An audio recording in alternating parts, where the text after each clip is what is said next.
Good evening, and thank you for joining me for another Boring Books for Bedtime. I hope tonight's selection provides all the boredom your busy brain needs to quiet down and let you get some sleep. So find a comfortable spot, adjust your volume, take a nice deep breath in, let it out slowly, and off we go. Before we begin this evening, I'd like to give a special shout out of thanks to 4 new members of our Patreon family: Lori, Rune, Katie, and Terrence. Thank you all so much for supporting this podcast. Your help makes it possible and keeps it ad-free for everyone, and it's much appreciated. If you're interested in learning about the perks available to subscribers, including monthly episodes heard nowhere else, you'll find a link to the Patreon in the show description. The description also includes a link to buymeacoffee.com, where you can leave a one-time tip, no subscription required. I hope you'll take a moment to check them out. Now, let's get to the reading. Tonight we're returning to a wonderful little book, Astronomy for Young Folks by Isabel Martin Lewis, A.M., connected with the Nautical Almanac Office of the U.S. Naval Observatory, published by Duffield & Company, New York in 1922. Let's pick up where we left off in our annual tour of the night sky with August. It was one of the 12 labors of Hercules, the hero of Grecian mythology, to vanquish the dragon that guarded the golden apples in the garden of the Hesperides. Among the constellations for July, we found the large group of stars that represents the hero himself. And this month we find just to the north of Hercules the head of Draco the dragon. The foot of the hero rests upon the dragon's head, which is outlined by a group of 4 fairly bright stars, forming a quadrilateral or 4-sided figure. The brightest star in this group passes in its daily circuit of the pole almost through the zenith of London. That is, as it crosses the meridian of London, it is almost exactly overhead. From the head of Draco, the creature's body can be traced in a long line of stars, curving first eastward, then northward, toward the pole star to a point above Hercules, where it bends sharply westward. The body of the monster lies chiefly between its head and the bowl of the Little Dipper. The tail extends in a long line of faint stars midway between the 2 dippers, or the constellations of Ursa Major and Ursa Minor, the tip of the tail lying on the line connecting the pointers of the Big Dipper with the pole star Polaris. Draco, as well as Ursa Major and Ursa Minor, is a circumpolar constellation in our latitude.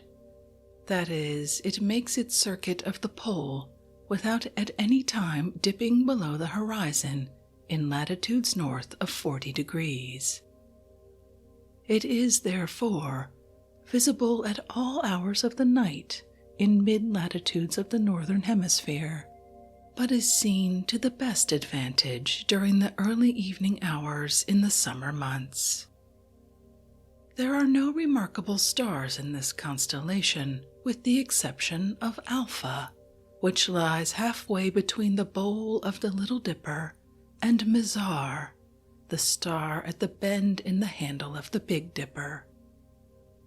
About 4,700 years ago, this star was the pole star, lying even nearer to what was then the North Pole of the heavens than Polaris does to the present position of the pole.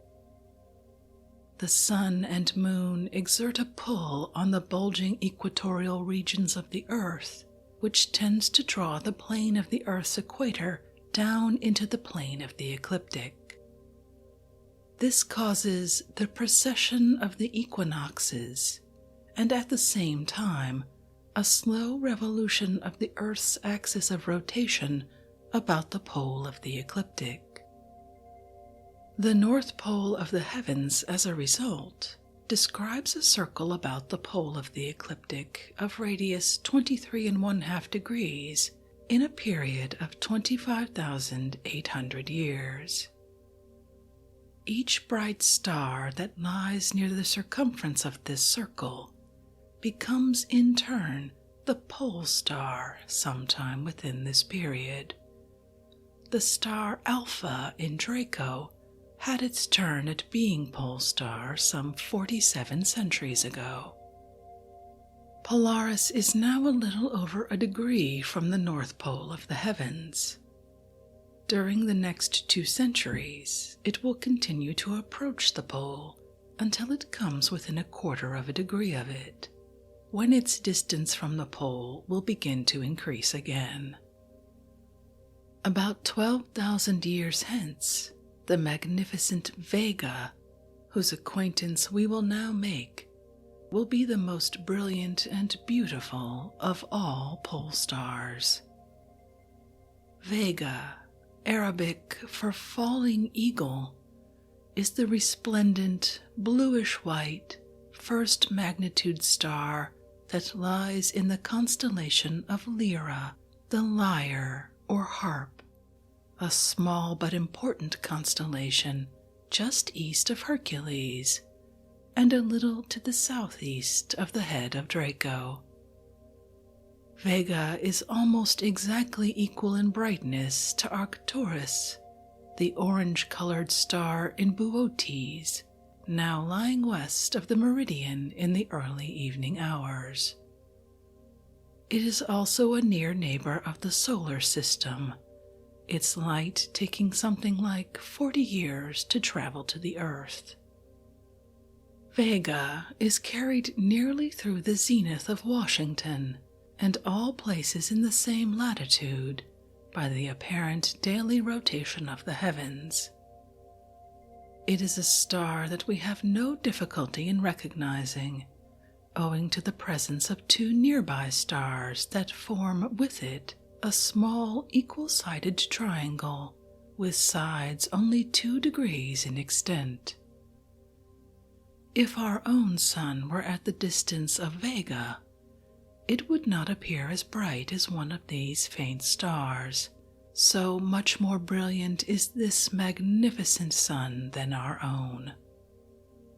The 2 faint stars that follow so closely after Vega and form the little triangle with it are also of particular interest. Epsilon Lyrae, which is the northern one of these 2 stars, may be used as a test of keen eyesight. It is the finest example in the heavens of a quadruple star, that is, a double-double star. A keen eye can just separate this star into 2 without a telescope, and with the aid of a telescope, each of the 2 splits up into 2 stars, making 4 stars in place of the 1 visible to the average eye. Zeta, the other of the 2 stars that form the little triangle with Vega, is also a fine double star. The star that lies almost in a straight line with Epsilon and Zeta, and a short distance to the south of them, is a very interesting variable star known as Beta Lyrae. Its brightness changes very considerably in a period of 12 days and 22 hours. This change of brightness is due to the presence of a companion star. The 2 stars are in mutual revolution, and their motion is viewed at such an angle from the Earth that in each revolution one star is eclipsed by the other, producing a variation in the amount of light that reaches our eyes.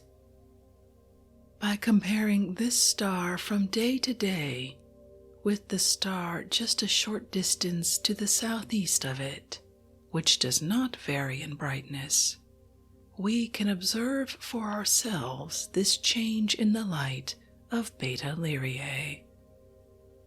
There are a number of stars in the heavens that vary in brightness in the same manner as Beta Lyrae, and they are called eclipsing variable stars. On the line connecting Beta Lyrae with the star southeast of it, and 1/3 of the distance from Beta to this star, lies the noted Ring Nebula in Lyra, which is a beautiful object even in a small telescope. It consists of a ring of luminous gas surrounding a central star. The star shines with a brilliant bluish-white light and is visible only in powerful telescopes, though it is easily photographed, since it gives forth rays to which the photographic plate is particularly sensitive. In small telescopes, the central part of this nebula appears dark, but with a powerful telescope, a faint light may be seen even in the central portion of the nebula. This is one of the most interesting and beautiful telescopic objects in the heavens. It is in the general direction of the constellation of Lyra that our solar system is speeding at the rate of more than 1,000,000 miles a day. This point toward which we are moving at such tremendous speed lies a little to the southwest of Vega, on the border between the constellations of Lyra and Hercules, and is spoken of as the apex of the sun's way.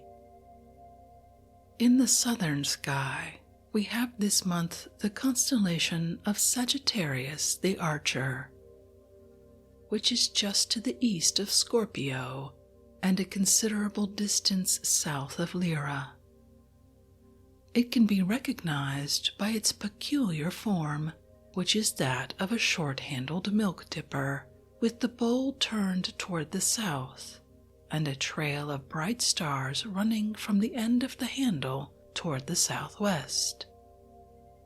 This is one of the zodiacal groups which contain no first magnitude stars, but a number of the second and third magnitude.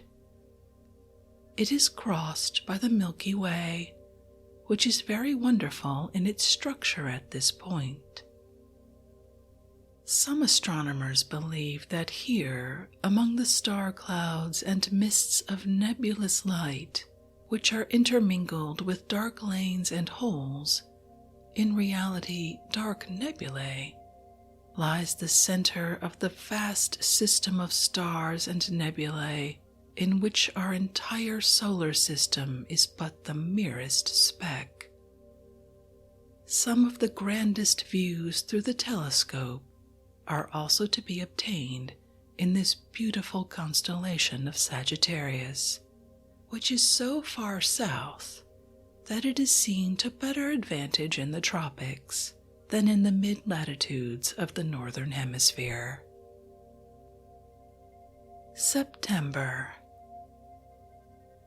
One of the most beautiful constellations of the northern hemisphere is Cygnus the Swan, which is in the zenith in mid-latitudes about 9 o'clock in the evening in the middle of September. It lies directly in the path of the Milky Way, which stretches diagonally across the heavens from the northeast to the southwest at this time.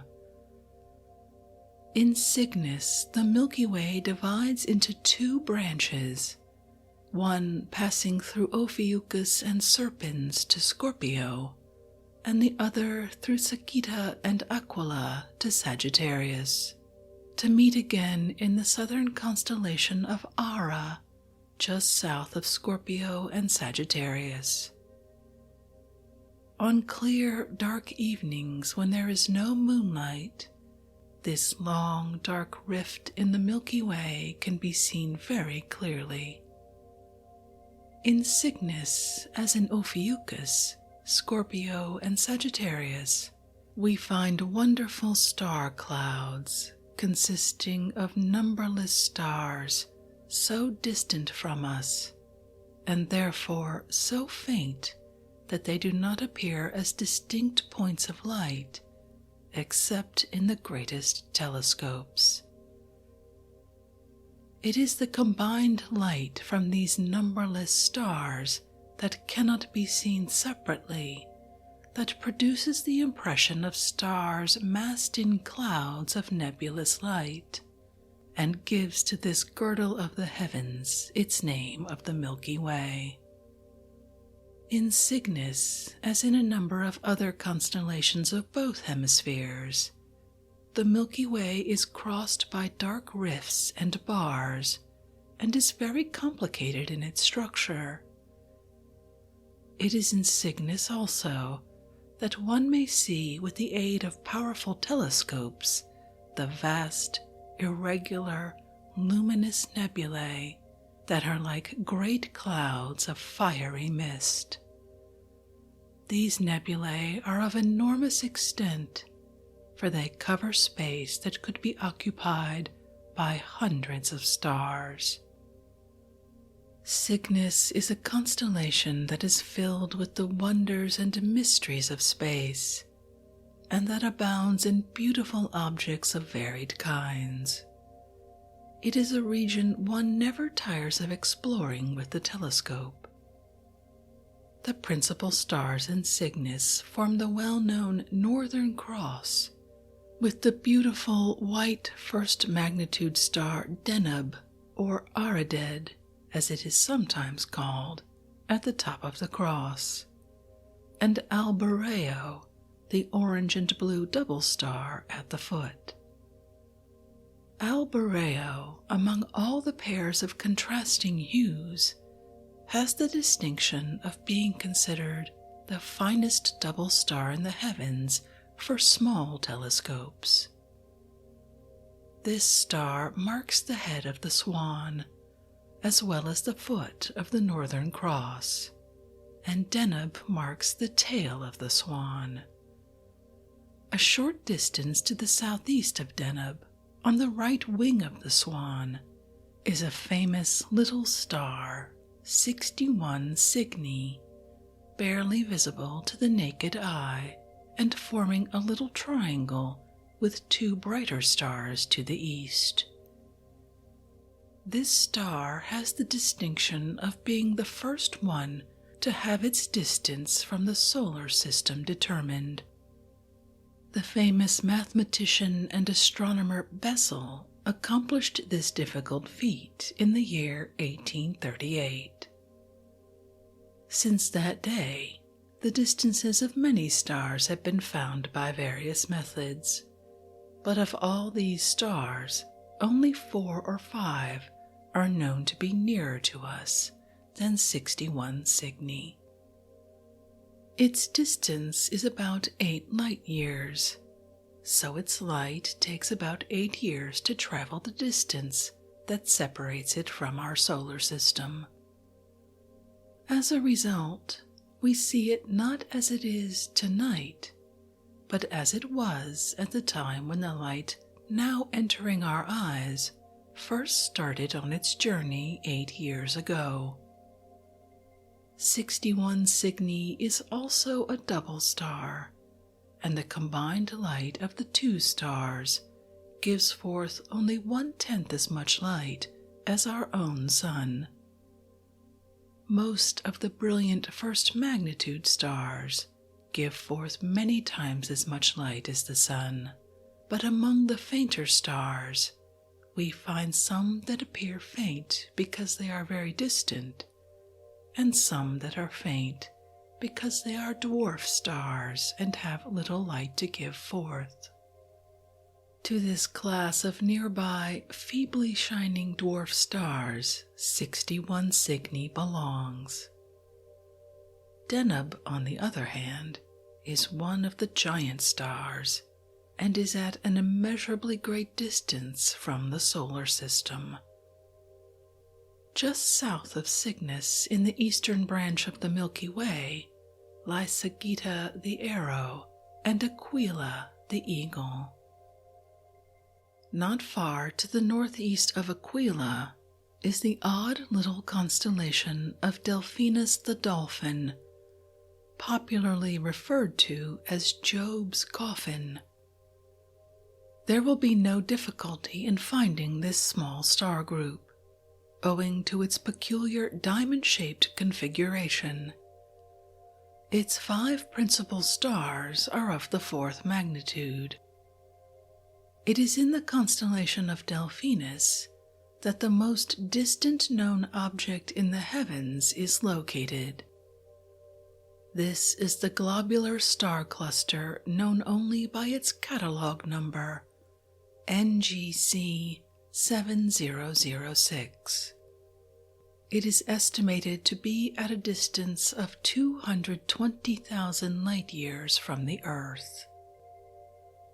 Sagitta the Arrow lies midway between Albareo and the brilliant Altair in Aquila. The point of the arrow is indicated by the star that is farthest east, and the feather by the 2 faint stars to the west. Like Delphinus, this constellation is very small and contains no objects of particular interest. Altair, the flying eagle, is the brilliant white star of the 1st magnitude in Aquila, and is attended by 2 fainter stars, one on either side, at nearly equal distances from it. These 2 stars serve readily to distinguish this star, all 3 stars being nearly in a straight line. Altair is one of the nearer stars, its distance from the Earth being about 16 light-years. It gives forth about 10 times as much light as our Sun. We cannot leave the constellation of Aquila without referring to the wonderful temporary star or nova, known as Nova Aquila No. 3, because it was the 3rd nova to appear in this constellation, which appeared in the position indicated on the chart upon the 8th of June, 1918. A few days previous to this date, there was in this position an extremely faint star, invisible to the naked eye and in small telescopes. This fact became known from later examinations of old photographs of this region that had been taken at the Harvard College Observatory, where the photographing of the heavens is carried on regularly for the purpose of having a record of celestial changes and happenings. Clouds prevented the obtaining of any photographs of this part of the heavens on the 4 nights preceding the 8th of June, but on this evening there shone in the place of the faint telescopic star a wonderful temporary star or nova, which was destined on the next evening to outshine all stars in the heavens, with the exception of the brightest of all, Sirius, which it closely rivaled in brilliancy at the height of its outburst. Within less than a week's time, this faint star in the Milky Way, for some mysterious reason, increased in brightness many thousandfold. Such outbursts have been recorded before, but on rare occasions, however. No star since the appearance of the nova known as Kepler's star in the year 1604, which at its greatest brilliancy rivaled Jupiter, shone with such splendor or attracted so much attention as Nova Aquilae. In the year 1901, there appeared in the constellation of Perseus a star known as Nova Persei, which at its brightest surpassed Vega, but its splendor was not as great as that of the wonderful nova of 1918. It speaks well for the zeal and interest of amateur astronomers, as well as for their acquaintance with the stars, that Nova Persei was discovered by an amateur astronomer, Dr. Anderson, and that among the deluge of telephone calls and telegrams received at the Harvard College Observatory on the night of June 8th, announcing independent discoveries of the new star, were many from non-professional astronomers. Like all stars of this class, Nova Aquilae No. 3 sank rapidly into oblivion. In a few weeks it was only a third magnitude star. A few weeks more and it was invisible without a telescope. Many wonderful and interesting changes have been recorded in the appearance of this star, however, even after it became visible only in the telescope. Soon after its outburst, it appeared to develop a nebulous envelope, as have other novas before it. It showed in addition many of the peculiarities of the nebulae, though the central star remained visible as before the outburst. Astronomers are still in doubt as to the cause of these outbursts, which certainly indicate celestial catastrophes of some form on a gigantic scale. All novas possess one characteristic in common, that of appearing exclusively in the Milky Way, and another characteristic is the development of a nebular envelope after the outburst of greatest brightness. In some cases, temporary stars have been known to be variable in brightness for years before the great outburst. Such a star was Nova Aquilae, for the examination of photographs of this region, taken some years previous, showed variations in its brightness for a period of 30 years at least. Up to the beginning of this century, only about 30 novas had been discovered. Since that date, thanks to the vigilance of the astronomers of today and to the aid of photography, more have been discovered than in all the preceding centuries. These outbursts of new stars appear to be not so rare as the early astronomers believed, though great outbursts as brilliant as that of Nova Aquilae are very uncommon. October. The constellations that will be found nearest the meridian in early October evenings are the circumpolar constellations Cepheus and Cassiopeia, and in the southern sky, Capricornus and Aquarius. Cepheus the king, and Cassiopeia his queen, of whom we shall have more to say later in connection with the constellations of Andromeda and Perseus, sit facing the North Pole of the heavens, opposite Ursa Major, the Great Bear, familiar to us under the name of the Big Dipper. The foot of Cepheus rests upon the tail of the Little Bear, and the star farthest north in the diagram is in the left knee. The head is marked by a small triangle of faint stars shown in the diagram. One of these three faint stars, the one farthest east, known as Delta Cephei, is a very remarkable variable star, changing periodically in brightness every 5 1/3 days.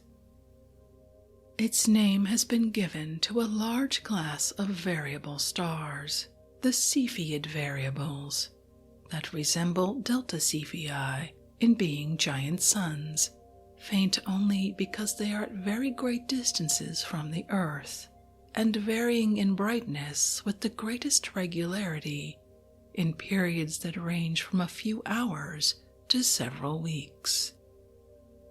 It has been found that the longer the period of light change, the greater is the star in size and brightness. The Cepheids of longest period are 10,000 times more brilliant than our own sun. Cepheus contains no very bright or conspicuous stars. Alpha Cephei, the brightest star in the group, marks the king's right shoulder. It is the star farthest west in the diagram, and is only a third magnitude star. Cassiopeia is a constellation with which everyone in the northern hemisphere should be familiar, owing to its very distinctive W shape and its far northern position, which brings it conspicuously into view throughout the clear fall and winter evenings. Cassiopeia is pictured in all star atlases that show the mythological figures, with her face toward the North Pole. The stars in the W outline the body. Alpha, the star farthest south in the diagram, marks the breast of Cassiopeia. Her head and uplifted hands are represented by faint stars south of Alpha. This star is occasionally referred to by its Arabic name of Shadir. Beta, the leader of all the stars in the W in their daily westward motion, is also known by an Arabic name, Kaf. In the constellation of Cassiopeia, there appeared in the year 1572 A.D. a wonderful temporary star, which suddenly, within a few days' time, became as brilliant as the planet Venus, and was clearly visible in broad daylight. This star is often referred to as Tycho's star, because it was observed and its position very accurately determined by Tycho Brahe, one of the most famous of the old astronomers.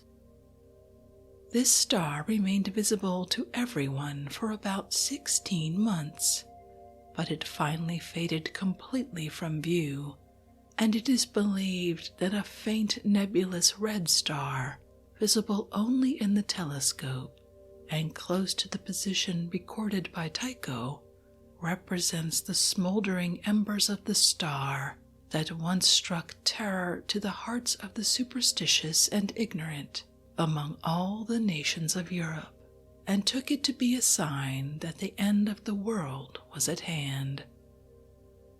Both Cassiopeia and Cepheus lie in the path of the Milky Way, which reaches its farthest northern point in Cassiopeia and passes from Cepheus in a southerly direction into the constellation of Cygnus.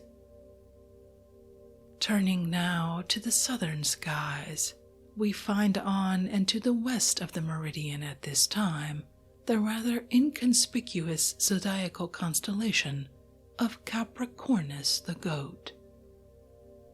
It contains no stars of great brightness, and is chiefly remarkable for the fact that it contains one of the few double stars that can be seen without the aid of a telescope. The least distance in the heavens that the unaided human eye can separate is about 4 minutes of arc. The star Alpha in Capricornus is made up of 2 stars, separated by a distance of 6 minutes of arc, so that anyone can readily see that it consists of 2 stars very close together. This star Alpha will be found in the extreme western part of the constellation, and can best be located in conjunction with the star Beta, which is slightly brighter and lies but a short distance almost due south of Alpha, the 2 stars standing somewhat alone in this part of the heavens. To the north and east of Capricornus we find Aquarius, which is also a zodiacal constellation. Aquarius is the water bearer, and the water jar which he carries is represented by a small but distinct Y of stars, from which flows a stream of faint stars toward the southeast and south. Aquarius, like Capricornus, is a rather uninteresting constellation, as it is made up of inconspicuous third and fourth magnitude stars. The entire region covered by these two groups of stars is remarkably barren, since it contains not a single first or even second magnitude star, and little to attract the observer's eye.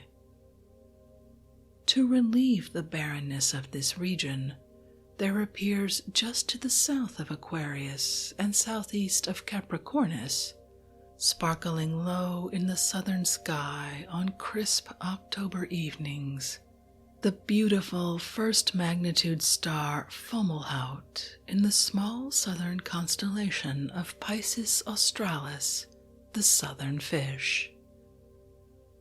This star is the farthest south of all the brilliant first magnitude stars that can be seen from the middle latitudes of the northern hemisphere. The constellation in which it lies is so close to the southern horizon in our latitudes that it cannot be seen to any advantage, and it is at best very inconspicuous, containing no other objects of interest. Fomalhaut cannot be mistaken for any other star visible at this time of year in the evening, since it stands in such a solitary position far to the south. At the time of which we are writing, it will be found a few degrees east of the meridian. November. Directly south of Cassiopeia and Cepheus, the circumpolar constellations with which we became acquainted last month, and almost overhead in our latitudes, in the early evening hours of November, lie Pegasus the winged horse, and Andromeda the woman chained. According to the legend, Cepheus was king of Ethiopia, and Cassiopeia was the beautiful but vain queen who dared to compare herself in beauty with the sea nymphs. This so enraged the nymphs that as a punishment for her presumption, they decided to send a terrible sea monster to ravage the coast of the kingdom. The king and queen, upon consulting the oracle, found that the only way to avert this calamity would be to chain their daughter Andromeda to the rocks and permit the monster to devour her. As the story goes, the valiant hero Perseus chanced to be riding through the air on his winged horse and saw far beneath him the beautiful maiden chained to the rocks and the frightful monster approaching to devour her. He immediately went to the rescue, and after a terrible struggle with the monster, succeeded in overpowering him, and thus saved the maiden from a dreadful fate. Perseus and the fair Andromeda were married shortly afterward, and at the end of a happy life, the pair were transferred to the heavens. Cassiopeia, the vain queen, was ordered to be bound to a chair, and with the king Cepheus at her side, to be swung continually around the North Pole of the heavens, that she might be taught a lesson in humility. The constellation Cetus, representing the sea monster, will be found to the southeast and south of Pisces the fishes, which lies south of Andromeda and Pegasus. The great square in Pegasus is the most conspicuous configuration of stars to be seen in the heavens in autumn evenings. The star that marks the northeastern corner of the great square belongs to the constellation of Andromeda and marks the head of the maiden who is resting upon the shoulders of Pegasus. The three bright stars, nearly in a straight line, outline the maiden's body, Alpha or Alpheratz as it is called, being the star in the head, Beta or Mirach in the waist, and Gamma or Almach in the left foot. The last named star, which is farthest to the northeast in the diagram, was, in the opinion of the noted astronomer Herschel, the finest double star in the heavens. The two stars into which the telescope splits it are of the beautifully contrasted shades of orange and sea green. A second most interesting object in Andromeda, and one of the finest in the entire heavens, is the great Andromeda Nebula, which is faintly visible without the aid of a telescope as a hazy patch of light. It is believed that in reality, this nebula is a great universe composed of many thousands of stars, so distant that no telescope can show the individual members, and that the light from it takes many thousands of years to span the abyss that separates it from the solar system. Some magnificent photographs of the great Andromeda Nebula have been taken with powerful telescopes. It is through the use of photography that the nebulae can best be studied, for a photographic plate after long exposure reveals a wonderful detail in the structure of these objects that the human eye fails to see. On a clear, dark evening, one may find the great Andromeda Nebula by the aid of two faint stars, with which it makes a small triangle, as shown in the chart. This nebula is the only one of the spiral nebula that can be seen in these latitudes without the aid of a telescope, though there are several spiral nebulae in the southern heavens that can be thus seen. Lying to the northwest of the great square in Pegasus are a number of faint stars that outline the shoulders and head of the winged steed, while the stars to the southwest of the square outline his forelegs. The creature is represented without hind quarters in all star atlases. The space within the great square contains no bright stars, and as a result the outline of the square stands out with great distinctness. There are, in fact, no stars of the first magnitude in either Pegasus or Andromeda, though there are a number of the second and third magnitude, which very clearly show the distinctive forms of these two star groups. Pisces, the fishes, the constellation just south of Andromeda and Pegasus, is the first of the 12 zodiacal constellations. It consists of the southern fish, lying in an east to west direction, and the northern fish, lying nearly north and south, the two touching at the southeastern extremity of the constellation. There is in Pisces not a single bright star, and its only point of interest is to be found in the fact that it contains the point marked by the cross and letter V in the diagram that is known variously as the vernal equinox, the equinoctial point, and the first point in Aries. This is a very important point of reference in the heavens, just as the meridian of Greenwich is for the Earth, and it marks the point where the sun crosses the equator going north in the spring. Owing to the precession of the equinoxes, as it is called, this point is gradually shifting its position westward through the zodiacal constellations at a rate that will carry it completely around the heavens through the 12 zodiacal groups in a period of 25,800 years. Since the beginning of the Christian era, this point has backed from the constellation of Aries, which lies just east of Pisces, into Pisces, though it still retains its name, the first point in Aries. December.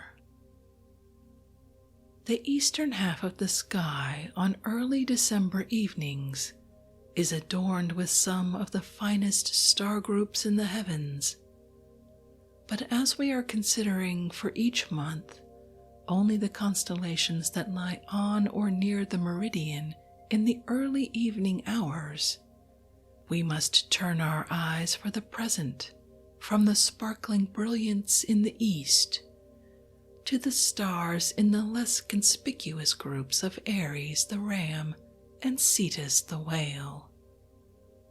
We will also become acquainted this month with the beautiful and interesting constellation of Perseus, the hero of mythical fame to whom we referred last month in connection with the legend of Cepheus and Cassiopeia. Cetus, you will recall, represents the sea monster sent to devour Andromeda, the daughter of Cepheus and Cassiopeia. We have included the constellation of Andromeda in our diagram for this month, since it is so closely associated in legend with the constellations of Perseus and Cetus, though we also showed it last month. The brightest star in Perseus, known as Alpha Persei, is at the center of a curved line of stars that is concave or hollow toward the northeast.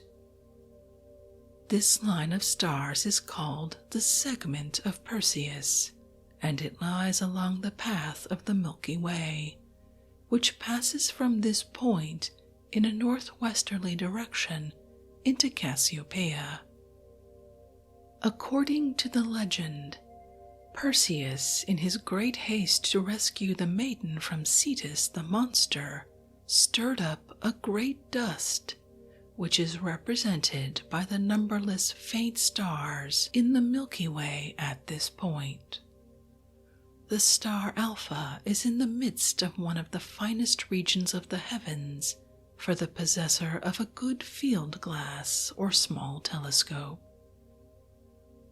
A short distance to the southwest of Alpha is one of the most interesting objects in the heavens.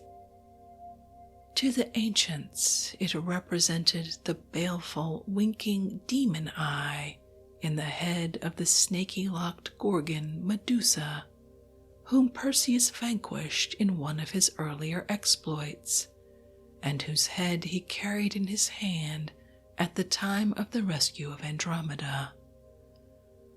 To the astronomers, however, Algol is known as Beta Persei, a star that has been found to consist of two stars revolving around each other, and separated by a distance not much greater than their own diameters. One of the stars is so faint that we speak of it as a dark star, though it does emit a faint light. Once in every revolution, the faint star passes directly between us and the bright star and partly eclipses it, shutting off 5/6 of its light. This happens with great regularity once in a little less than 3 days. It is for this reason that Algol varies its brightness in this period. There are a number of stars that vary in brightness in a similar manner. Their periods of light change are all very short, and the astronomers call them eclipsing variables. At its brightest, Algol is slightly brighter than the star nearest to it in Andromeda, which is an excellent star with which to compare it. Perseus is another one of the constellations lying in the Milky Way, in which temporary stars or novas have suddenly flashed forth. At the point indicated by a cross in the diagram, Dr. Anderson, an amateur astronomer of Scotland, found on February 21st, 1901, a new star as brilliant as the pole star. On the following day, it became brighter than a star of the first magnitude. A day later, it had lost a third of its light, and in a few weeks it was invisible without the aid of a telescope. In a year, it was invisible to all but the most powerful telescopes.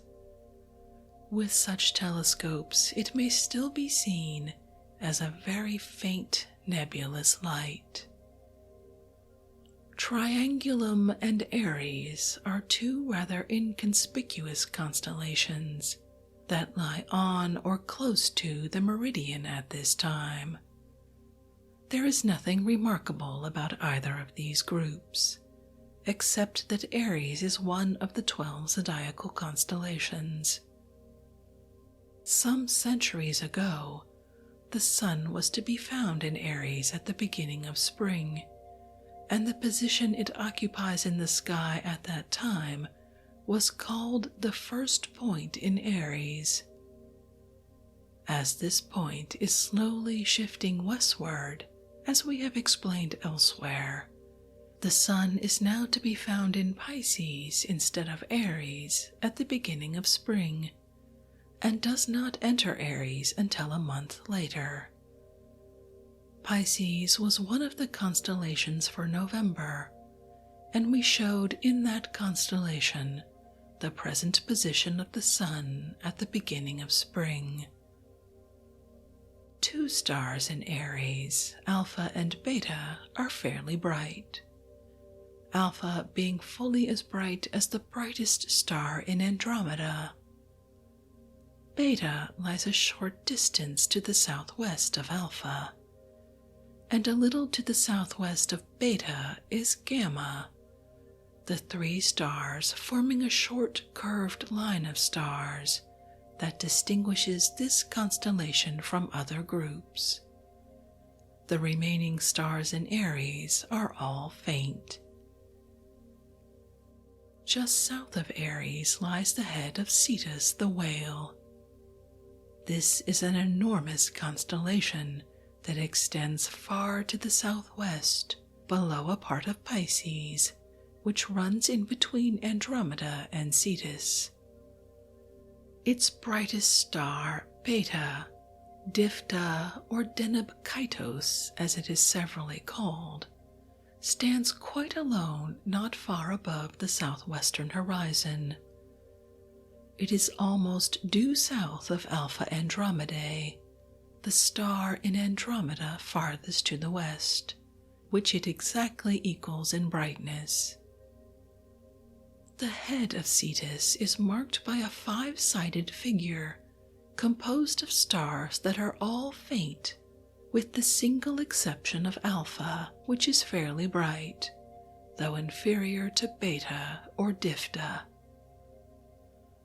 Cetus, though made up chiefly of faint stars, and on the whole uninteresting, contains one of the most peculiar objects in the heavens, the star known as Omicron Cetus, or Mira the Wonderful.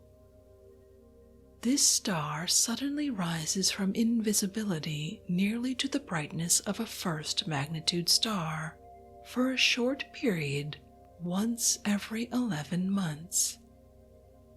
Mira was the first known variable star. Its remarkable periodic change in brightness was discovered by Fabricius in the year 1596, so its peculiar behavior has been under observation for 325 years. It is called a long-period variable star because its variations of light take place in a period of months instead of a few hours or days, as is the case with stars such as Algol. Mira is not only a wonderful star, it is a mysterious star as well, for the cause of its light changes are not known, as in the case of Algol, where the loss of light is produced by a dark star passing in front of a brighter star. Mira is a deep red star, as are all long-period variable stars that change irregularly in brightness. It is visible without a telescope for only 1 month or 6 weeks out of the 11 months. During the remainder of this time, it sometimes loses so much of its light that it cannot be found with telescopes of considerable size. Its periods of light change are quite variable, as is also the amount of light it gains at different appearances. It is believed that the cause of the light changes of Mira is to be found within the star itself. It has been thought that dense clouds of vapors may surround these comparatively cool red stars, and that the imprisoned heat finally bursts through these vapors, and we see for a short time the glowing gases below. Then the vapors once more collect for a long period, to be followed by another sudden outburst of heat and light. It is interesting to remember in this connection that our own sun has been found to be slightly variable in the amount of light and heat that it gives forth at different times, and the cause of its changes in light and heat are believed to lie within the sun itself.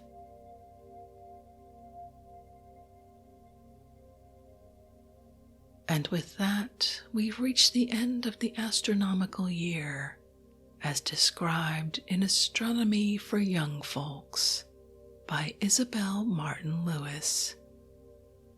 What a charming trip through the heavens and the stories it contains. If you'd like to read this work for yourself and see the diagrams, as always, you'll find a link to a free ebook from Project Gutenberg in the show description. If you'd like to connect or suggest a boring book you'd like to hear read, the best place to catch me is on Twitter at BoringBooksPod, or contact me via our website, www.boringbookspod.com. I always love hearing from you.